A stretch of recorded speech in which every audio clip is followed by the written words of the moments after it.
Plan of Action, the van build series where we're taking our 2018 Dodge Promaster van and turning it into a family camper. Along the way, we're sharing the good, the bad, the ugly, giving you some good ideas and hopefully saving you a ton of money.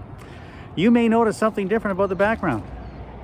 We're no longer in those beautiful mountains of British Columbia. We've moved to Ontario, Canada. Family's calling, but we're in a very urban setting now, and it's our first week, and I'm having a hard time adjusting, but God willing, I'll be able to do that.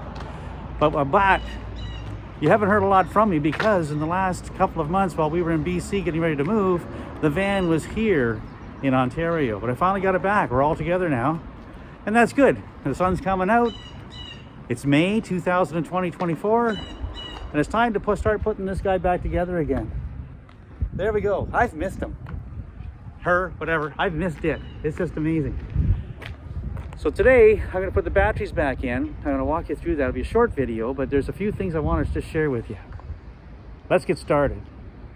Here we are. We have this is the MPTPTPT controller, and I left it on when I took the batteries out. So I don't know if that's going to do any harm to it or not. We're going to find that out today. I should have had it turned off all winter, but it was on all winter when there was no batteries. So we're going to see what that means. This is where the battery compartment is going to go. I'll set up and I'll show you. It's a very simple thing. Now we've used the Renergy Smart batteries. The Smart batteries have the ability to turn off and on for storage mode. So, this is the little gizmo that does that. I tape it here so I always know where it is in the spring. I'll put it back on again when I'm finished so that it's always right here. But this little guy, I'll show you how we're going to use that. Everyone will put their batteries in a different place. It'll depend on your design. I wanted mine up off the floor of the deck just in case any water ever spilled. So I wanted them out of the way because I didn't want anything touching the terminals, and I wanted them to be secured down so that they couldn't move, God forbid, should we be in an accident or something, and relatively close to the inverter and the rest of the components. So I put mine in a box over top of the wheel well, and they line up one after the other, and the terminals are on one side of the battery. So for me, it's really simple. I just know I want my terminals closer to the outside of the bin because it's easier for them to make the connections. And once you have your initial wiring in, you know where the positive and negative has to begin. It's really mindless once you get started.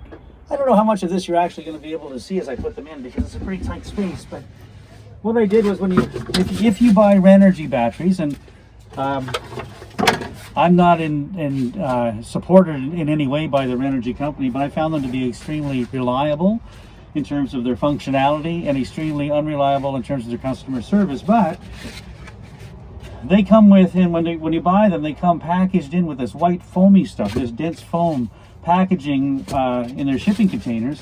And I saved some of that, and I use it as cushioning for the battery, so they're not just in this plywood box where they can rattle around. This actually makes it a little bit more quiet. So I take my support strap, which you have to have, and just loosen it off a little bit.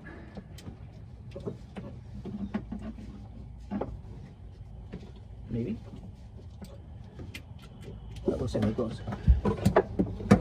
And the first one. Lift it up. And the beautiful thing about lithium batteries too is they are light. They are really light, which I really like.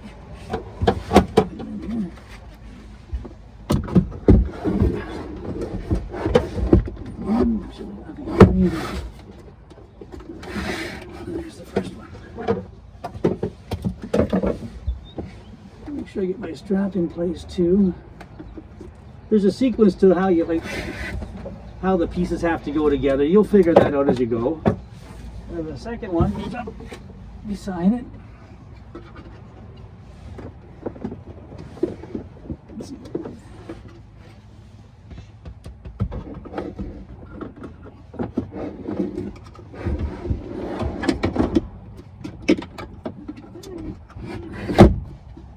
And there. That's good. Then I push them up against the back side, I think. No, I didn't. Let's see. There. I push this guy down behind, the two of them. Push them against that. And then these, this material is really easy to cut with a carving knife. So I cut it, I made it, it may be hard to see there, but it's actually wedge shaped. It's narrower at the top than it is at the bottom. And so I can use it as a wedge and push it in tight as far as it'll go. Good. And push this one in tight as far as it'll go down. Good. And then this end one, here.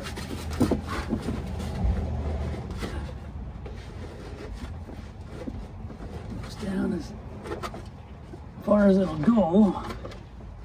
A little grunting, it's not that hard. There we are. And now that's in, those are locked in. They aren't going to move. That's good. So then, in my installation, the next part of the sequence is this ratchet strap. Let's see here. I have it anchored before. When I was building the box, I anchored it to the frame at that end, looped it up through a slot in the box, so it'll go over the batteries, come down, and then it ratchets to one of the tie downs. Let's see here. One of the tie down locations that came with the van. I designed it specifically this way so I could get a really good tie down on this on the batteries.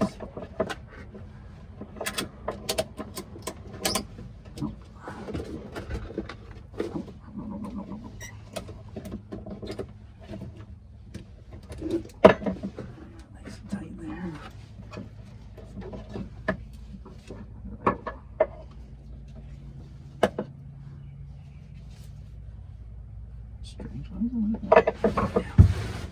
You want to make sure it's not twisted at all.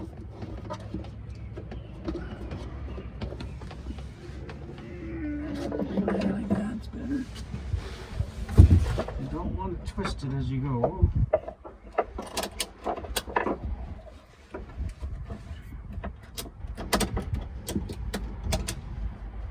Then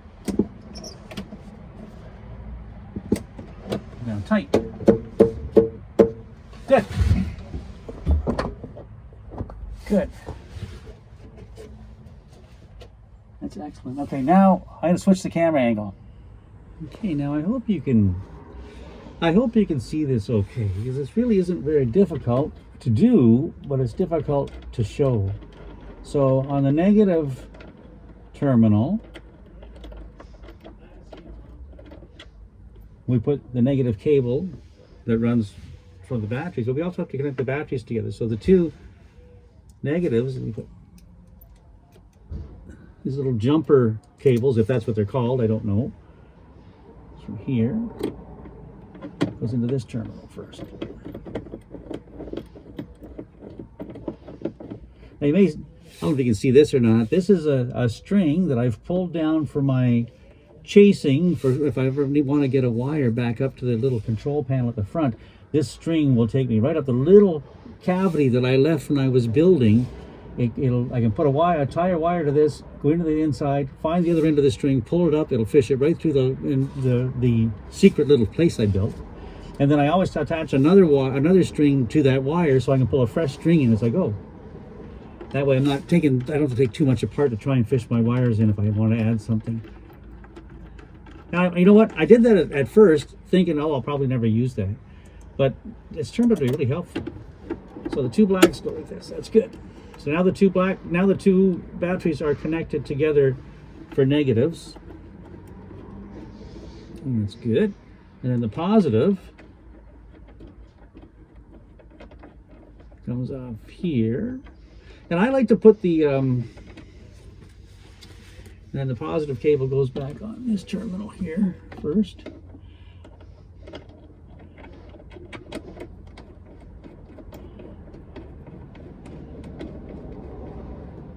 These cables I built, they kind of nest together. One goes this side, one goes that side. It could be the other way around. It could be like they could go this way. I like to keep because this is more into the cabin part of the basement. I like to have this red wire on the inside as opposed to the outside where it might catch something or get caught by something. It's one of those just little ridiculous anally little details, but you know, for someone like me who doesn't know anything about electricity, it's kind of intimidating to be doing this kind of work in the first place. So there's the positive on the back battery, and then this is the positive terminal for the front battery. But before I make this connection, or when I make this connection, I also need to connect the red wire that comes from my battery monitor bus. That's not what they call it. There's a special word for this thing. I forget what it's called. It's over here. I'll show you a picture of it, but what do they call that thing? It's the that's kind of a funny word for it. Anyway, I don't know what it's called. If you look on the screen right now, the word will be there. I'll look it up. There we are, right there. So to keep these things neat and tidy, I keep them out of the way just by wiring them back up. I'll put it back up when I'm done there. That's better.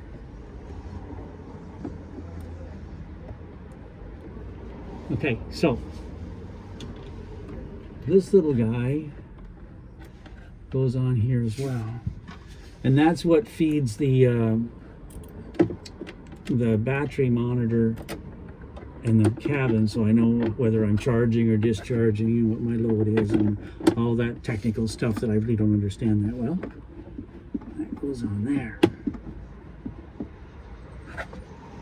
And then this guy, I will wire him over there and just use that little wrap again to hold it up. So loose wires in a van or in the basement of your van are the last thing you want. You don't want things laying around because it's too easy to have a bicycle or a fishing pole or something get caught in the when you're putting it in or taking it out or going down the highway. The load shifts a little bit, and it'd be awfully easy to have a problem. So then that's all connected. So now what I'm going to do is just take my socket or ratchet set and just snug things down. Not over tight, just snug.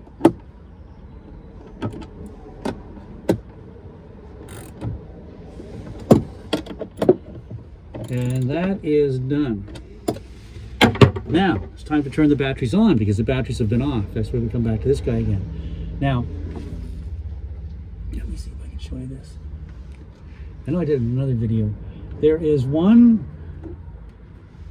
part of the batteries are built with a little plug, two terminals in the center part of it here. And there are two cable ends like this. Now one is for turning the battery on and off, and the other is for running a cable from the battery to a monitoring system. But because I have the other monitoring system, I didn't use it or activate it. So what I did to make things smart, because it's awfully hard to see right here, I put a little piece of green tape over top of one of the terminals where you plug it into. And I think that the green tape means green is for go. That's the one we want to use, but I forgot to look at it. Now I'm trying to get my head up here with my glasses on. And I can't tell. I can't tell. Okay, so this is the battery activation switch, and because it's so difficult to see, maybe you'll be able to see it. I don't know, but this is a. There are two ports there. One is marked up, and the other is marked LU or LI, which is link. I don't know what each of them are for, but in order to turn the battery on, you put the activation switch in the up port, and then you just press this button and it's on. That battery is on now. And what I did, because I thought I was being smart last year, I put the green tape on the side that I was supposed to put it on, but then I forgot exactly what I did this spring when I went to put them back together again. So So, hopefully in the fall, I'll remember. I do the same thing. It's clumsy, but you should do this after you've got your connections made, just in case things get screwy when you're putting the wires together.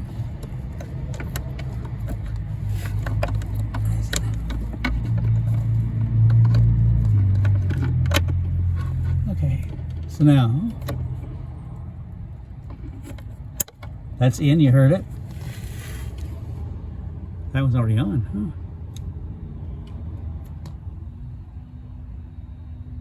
Turning it off, turning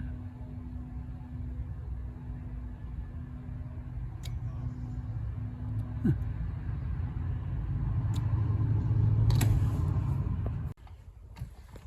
Okay, so now there was something that I forgot.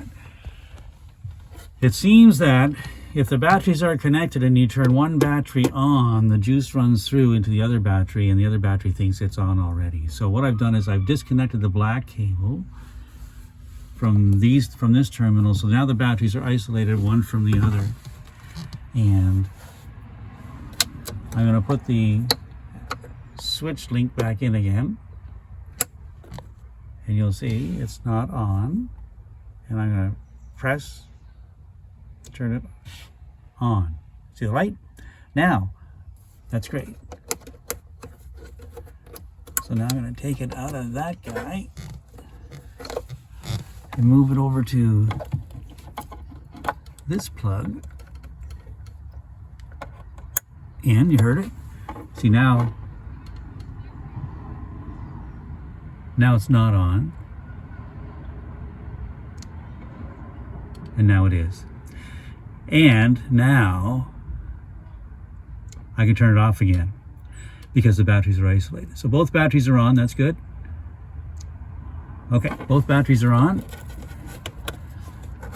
I take the switch. I really like this idea because I charge it up 100% in the fall, turn the batteries off, and they should hold their charge, at least up every other year. They've held their charge 100% all winter long. And when I connect them back up in the springtime, they're fully charged.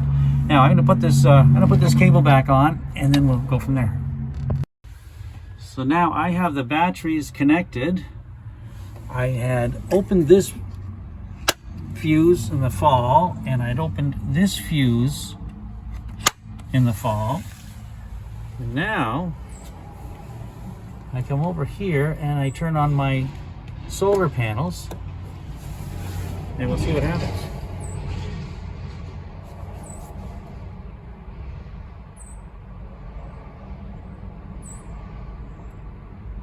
Oh, there's a flash. Here we are. That's telling me that the panels are taking electricity from the sun and bringing it down to the charge controller. This orange light is telling me the batteries are not fully charged yet. We'll see when we get into the cabin. And the blue light here tells me that I'm configured for a lithium battery, which is what I have. This fourth light is a little alternator. The system, if I had this breaker open, once the batteries are fully charged, the system will automatically start to trickle charge the battery at the front of the van, the one we use to start the van. I leave that open all the time though. Right now I just use this. It's there, and when you're driving you can use the energy from the battery, the surplus energy from the van battery, to come back through the cable, through this breaker, and help charge your house batteries if you need them. I don't use that very often. So let's take a look. Let's go inside. It's very different from the mountains, isn't it? Looking out the windows. It takes some getting used to, but you do what you do. Okay, so here we go.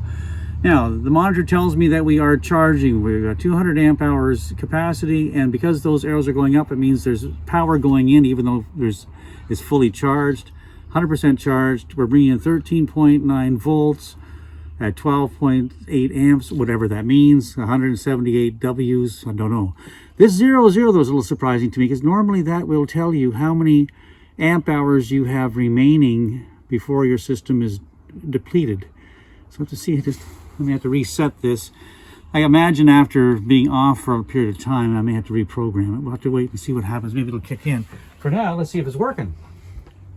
Lights. Bingo. Fan. Good. That's the 12 volt. That's the 12 volt system. If I come over here, you can see the little light in there. That means there's power in the 12 volt system. That's good. Okay. Now let's try the inverter and see if it's working. So I'm going to turn the lights off. And turn the fan off.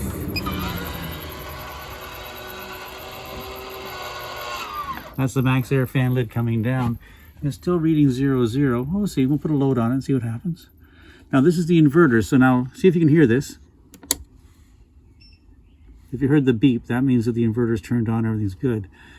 Now I don't have my water heater connected yet, so I can't try that system. So I brought out a kettle of water. And I'll put on the induction heater, turn it on, and there's no power there. Oh, I know why that is. You know, you live in these things for a while and you forget. Okay, so going around here. Let's see. This is the plug that runs that plug on the wall. And I had it plugged in for shore power, so I'm going to move it over to the inverter, and you just heard the beep there. Now let's go take a look. It's funny how you forget. Here we are.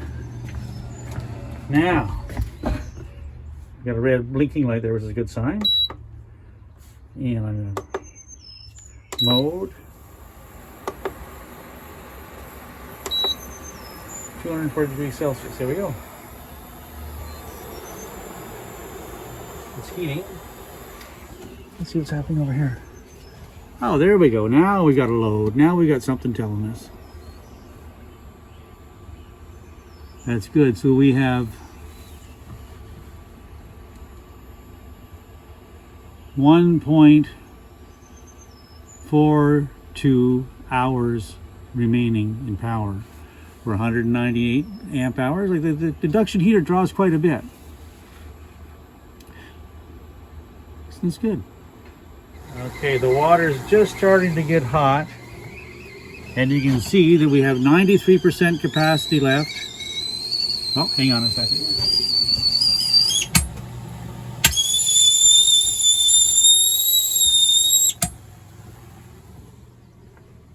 And you can see that we have 93% capacity left. At the rate we're drawing energy, we have an hour and 33 minutes of power left. We're still charging at 12.7 volts though. So even though the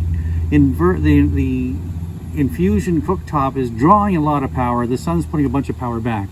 We're at a negative draw, but we've got lots of energy left. So we boiled our water, system seems to be working, excellent. And here we are a couple hours later. We're 100% charged. There's 199 amp hours of energy.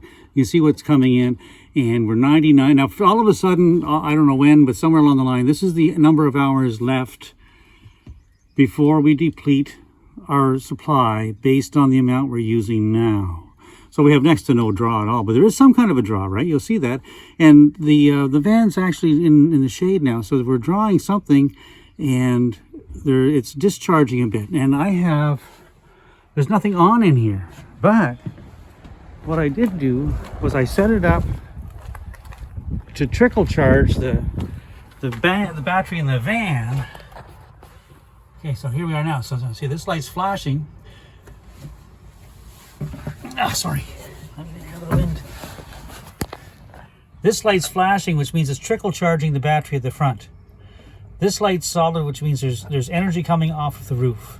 Now you'll notice this light is now green. It was orange when we first set up the system, and it's green now, which means the battery is 100% charged, and the blue means that it's set up for a lithium battery charge. So we're in really good shape. Everything's working exactly the way it's planned to. I don't need to trickle charge that battery. And when it's set up in this configuration with this breaker closed and the current going through this way now because we're trickle charging the battery. If we were on the road and if the batteries were not 100% and if the engine was running and the battery at the front was fully charged, the MTTPTTPT controller will start drawing energy from the front of the van, bringing it through, coming through the charger, and then replenishing the batteries in the back. When that happens, the MPPTPT controller automatically adjusts itself so that it'll take up to 50% of the power from here and up to 50% of the power off the roof.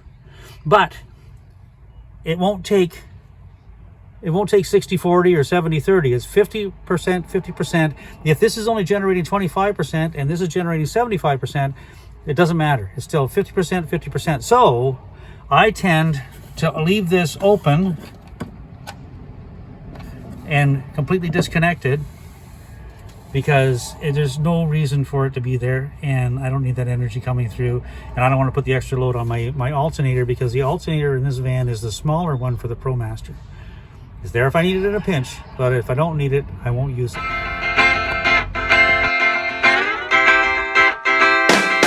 And there we have it. In the time it took me to clean up my tools, the system started charging again. I'll keep an eye on it for the next couple of days, but I think everything's fine. We're in great shape. We're ready for a great summer. Thanks for watching. Be sure to give us a like, a share, and a subscribe. I've got a couple of more changes I want to make to the van in the next couple of weeks. I'll be sharing those with you too. Be sure to stop back.